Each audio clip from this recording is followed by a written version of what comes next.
Hey everyone, welcome to a beautiful morning in Bali. Today, where we're going to explore is we're going to go to a famous place called Monkey Forest Mountain in Ubud. Oh, did I say mountain? It's not mountain, it's a forest. That's right. So it's Monkey Mountain Forest.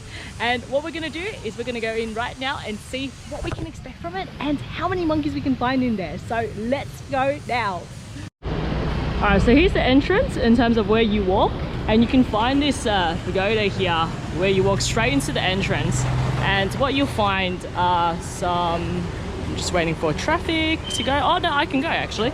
Cool. What you'll find are some sculptors here that are working on the wall.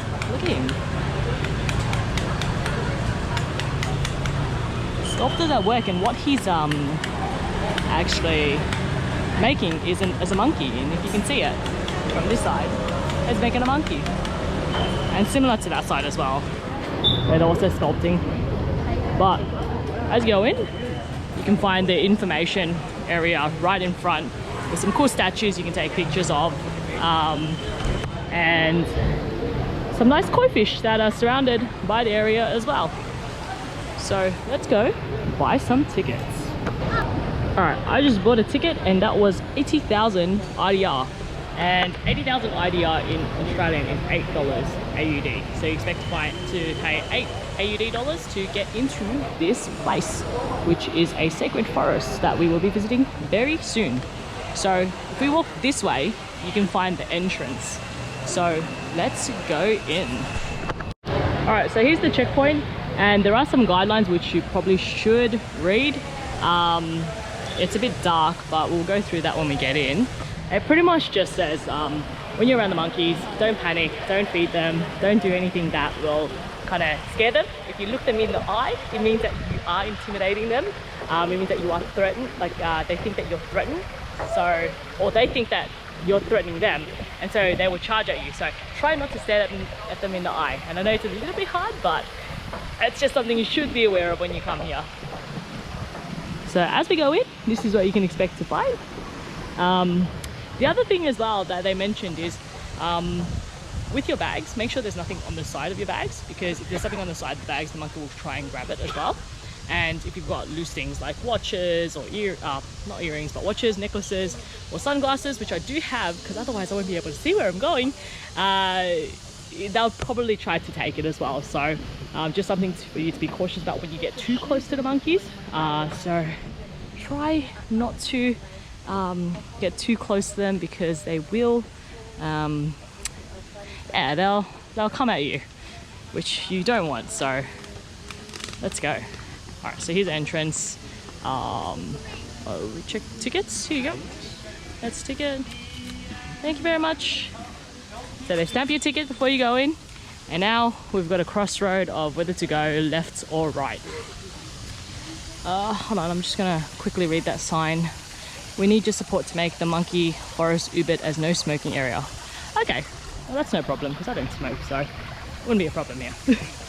All right, cool. Awesome. So you've got some, oh my gosh, carved stones here.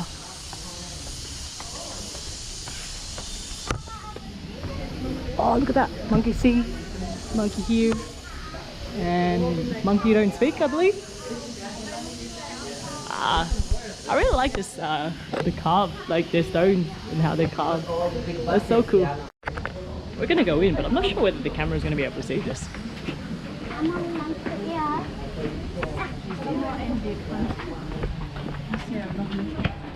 Alright, it's really dark in here and really quiet as well. But in saying so, it's just alright. There's just a small dark area which takes you out to the... Oh, our first monkey, guys. Oh my gosh, here you go. Oh, here you go. I don't want to be too close right now.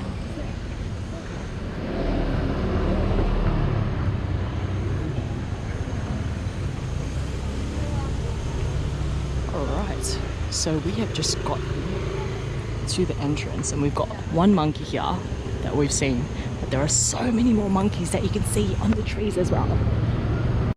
Alright, so everyone here is waiting in line to purchase a ticket where you can get a selfie with a monkey for 50,000 IDR, which is around $5 AUD. So that's probably the safest way to take a picture with the monkey here. So then that way, you know, it's yeah, it's just safer. Oh, so many monkeys here! Oh my goodness. Alright, so I'll walk straight first just to check out where to go. So a little bit about this place. It's a nature reserve temple complex, and it covers around 12.5 hectares of this area. And what we're going to walk up to now is a sacred tree, and they use this sacred tree for like ceremonies in Bali as well, which they use. So they have around 900 Balinese long-tailed monkeys here, and they can be very cheeky, so just be a little bit careful when going around them. Because one time I came here and I saw a monkey. Actually, the monkey jumped on me, and I panicked a little bit. So just be super careful, because even if you're just standing there, they will jump on you. Super cheeky. Oh, he's calling out to a monkey. Oh, there. He's calling out to a monkey. He's coming.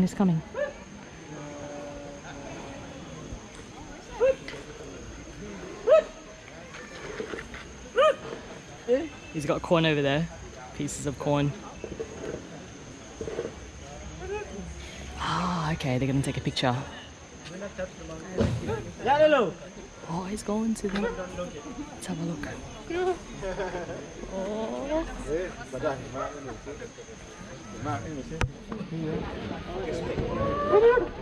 Oh, there's another one coming on.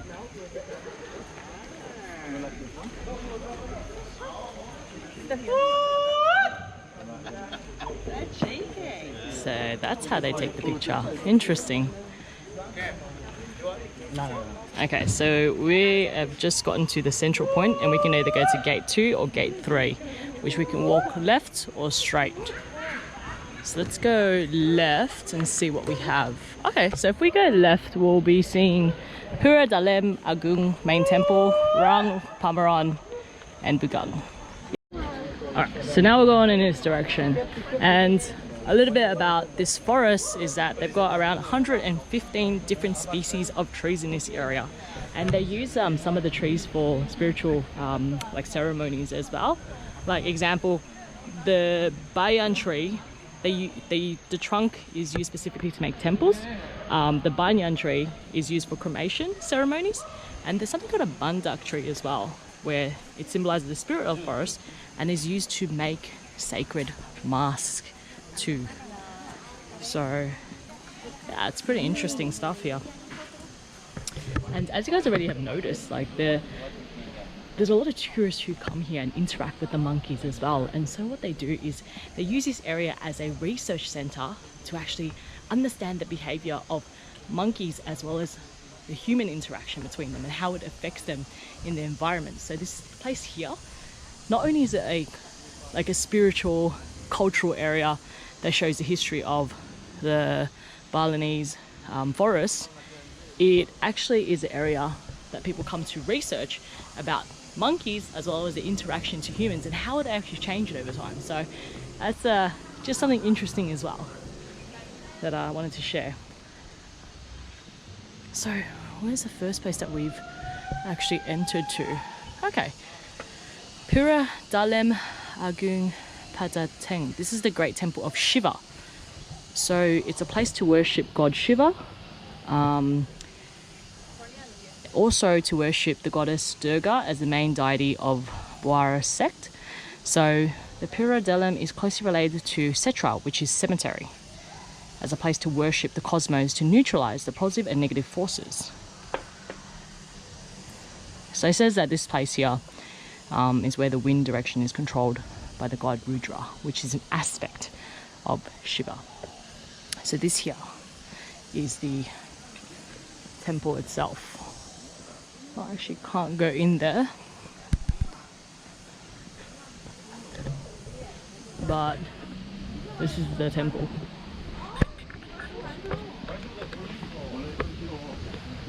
Let's go and have a look. Okay, so we've just gotten to an area outside. Oh, here you go. That's where people are taking pictures. Wow, look at this. I've never seen like a sculpture like this before. It's pretty wicked, isn't it? I've got two people, their tongues sticking out and they're combined into their tongues, and it's got like this design right here. I don't know whether it's meant to be like fire or something, but underneath it you've got the monkeys there as well. There it is. Pura Dam Agung. Yeah, so when they meant cemetery, they meant the name also means temple of the dead as well. People are taking pictures, but you can see there's like a bit of a temple. More areas. Oh, more areas where monkeys just chill here. That's cool.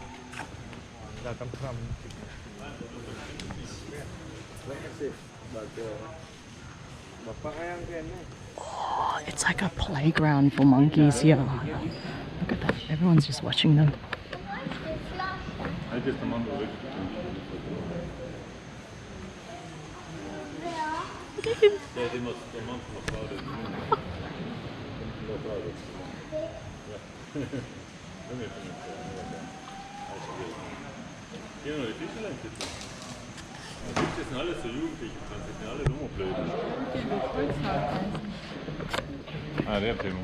Cool, it's like a playground for monkeys over there, so I think that's pretty cool. And a lot of the monkeys were chasing its tail around and around. Alright, so that was the Temple of the Dead, and now where we want to go is, oh, there's open stage and exhibition. Alright, let's this poor he's licking the stone.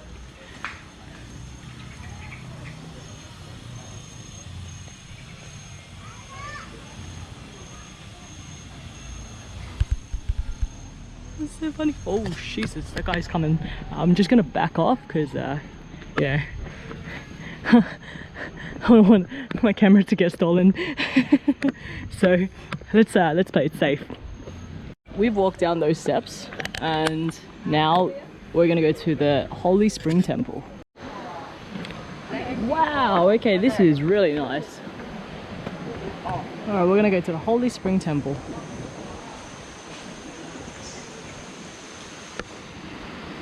Wow, look at that.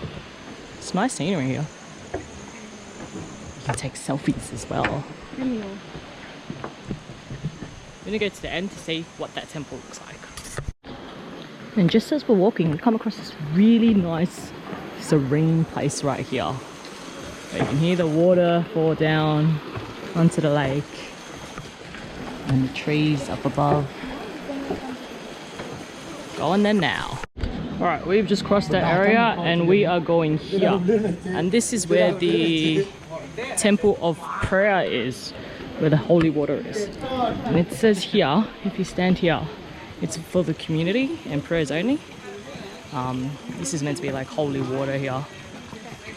We've got koi fish in here as well. Let's go. So, this temple here is supposed to be from the goddess Ganga, and she's the goddess of purification and forgiveness. This is what we can expect when we go to the temple.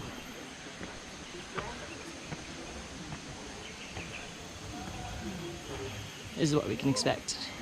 You can't go in, but you can see from the outside.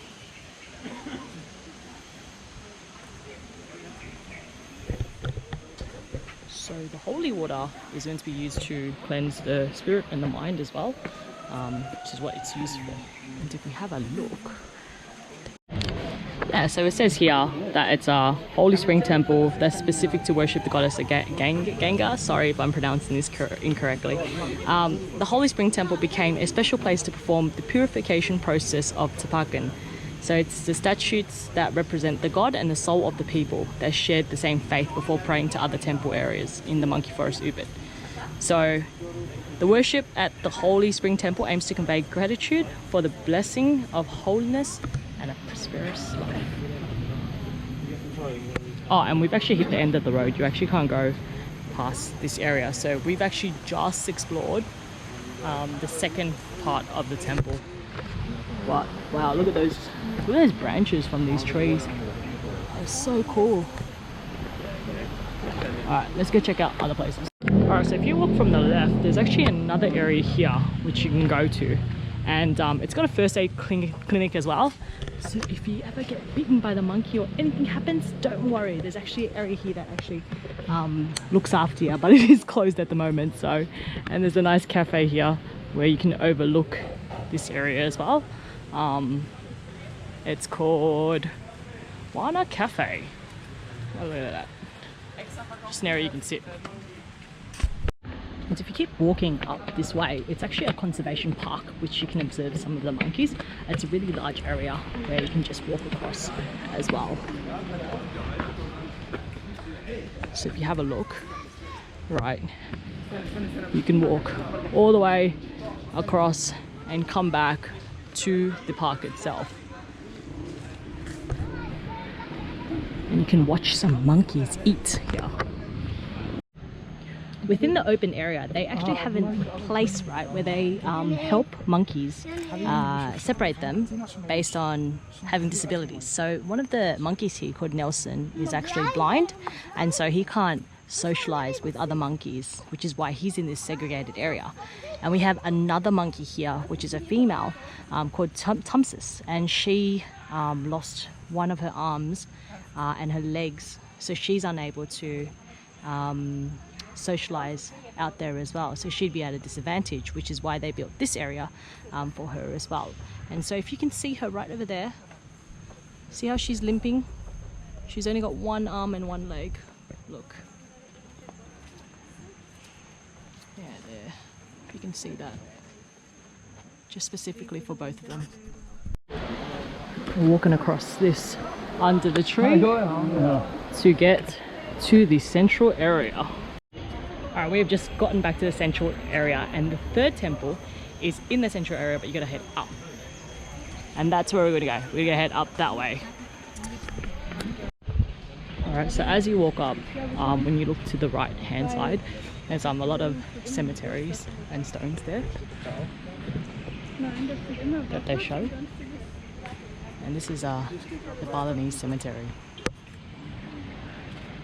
So they say that this cemetery here belongs to the people who lived in Pandang, which is like a traditional village. And this cemetery here is like a temporary area where they used to bury corpses until there's a mass cremation ceremony. That happens in the Balinese calendar, right? And every 5 years they actually do a mass cremation of the place. So all the corpses buried in the cemetery will be taken from the grave and cremated at a proper Balinese traditional area. So that's what happens here. And let's have a look at this cremation temple. So this here is called Pura Prajapati Padang Tego. So this is the cremation temple here. So the Balinese Hindus do worship to God in the personification of Brahma, and Praja means ruler. So Pati means soul. Prajati is ruler of the soul. So they believe that people who are buried in the cemetery, their souls are protected and controlled by the god as a Prajapata until the cremation of the ceremony. Okay, so when they're buried here, they're protected. Wow, okay, let's have a look at this. This will be the last temple here in the Ubud forest. So look.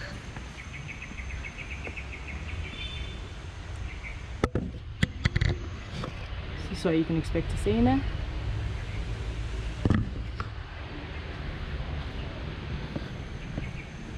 Let's walk around and see what else we can find.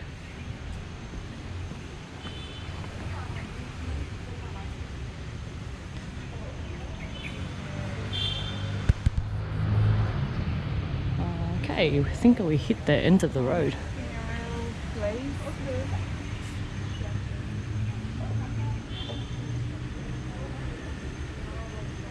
Yeah, okay. We've hit the end of the road here. Alright, I want to share this with you guys because I think it's really, really interesting in terms of what the beliefs are when a person dies, right? And in Bali, they actually say, I'm going to walk as well, but if a person dies and has not been held a thing called a ngaben ceremony, that the person's spirit has a status of preta. And what preta is it's a wandering spirit, like a hungry spirit that just wanders around and is lost. And they must be buried at, you know, this site and this temple first, so the spirit of the deceased does not wander around endlessly. So once they actually carry out the cremation, the family will pray at this temple, and then the grida, which is the preta, which is the wandering spirit, can be cremated to increase their status to something called pitra. And pitra is means a spirit of a departed ancestor in Hinduism, which forms in the light of forms in Teja, which is light, Vatu, which is air, and Akasa, which is ether. So doing the ceremony actually increases their status from being a wandering ghost to actually being enlightened and being able to pass on. So I thought that was interesting to share with you guys. Alright, so I came here to get a rest, but if you actually, that's the entrance over there, and if you walk back to the exit, you can actually come down this area, and it's an area where you can just chill. There's no one here, it's close to the street, and you can just sit here and rest if it gets too hot and flustered. I'm flustered right now, it's really hot, but at the same time it is a nice walk. But what I also want to share with you guys as well is the purpose of why they built this place, right? And the philosophy is called Tri Katana. I think it's Tri Katana. Wait, hold on, is it Tri Katana? I'm just gonna have a quick look. Tri Hita Katana, right? Which is 3 causes of happiness. And it's meant to kind of symbolize the relationship between the environment, God and humanity itself, and creating harmony and peace within this place, which is why this area here was built. And the philosophy, tree means 3, Hita means happiness, I'm going to just walk around, and Karana is causes. So this means the 3 causes of happiness, 3 ways to reach spiritual and physical well-being as well, also known as that. So it's a relationship between humans with the God. So if you walk out here, sorry, I'm just going to quickly show you guys. If you walk out here, there's actually streets where they sell like market material as well, like clothes and dresses and ice cream and drinks. Oh gosh, where did I go? I'm just going to walk back this way. So humans with God. So they say that man is God's creation. So therefore, every human must be grateful and devoted to God. And by devoting yourself, this is worship through ritual performed by the Hindus, and such as like yoga or religious teachings as well. The second one is like humans with natural environment. So humans must live in an environment and must be dependent on environment, so they must carefully do their best to actually avoid any pollution or damage. So this also means like the forest shouldn't be cut down like for no reason, and just to maintain it in an appropriate manner. So then that way they can maintain harmony and sustainability. And humans with others. So, you know, as humans are sort of social creatures, we have to live in a community with each other, and that's why they say that it's so important to live in this harmonious relationship where there's mutual love, care, respect within the community and society. So these are the 3 philosophical ways of living in this area, and they just think it's so important to maintain this because it's a way of living, really. And that's what they believe in and why they created this place. So yeah, let's go and see what else we can find. Alright, we have just walked around the whole place of Monkey Forest, and you can expect to find 3 temples, a place where you can take photos with the monkeys at 50,000, and a cemetery as well on the right side. It's actually quite easy to navigate around the place because it's you've got this central area, and then you turn left, which is where the 2 temples are at, and then you turn right, which is where the cemetery is at. So this is what you can expect to find here at Monkey Forest here at Ubud. And if you like this place, let me know what you liked about it. And if you like this video, like, comment, subscribe, and we'll be back for more travel videos. Alright, we'll see you guys later. Bye!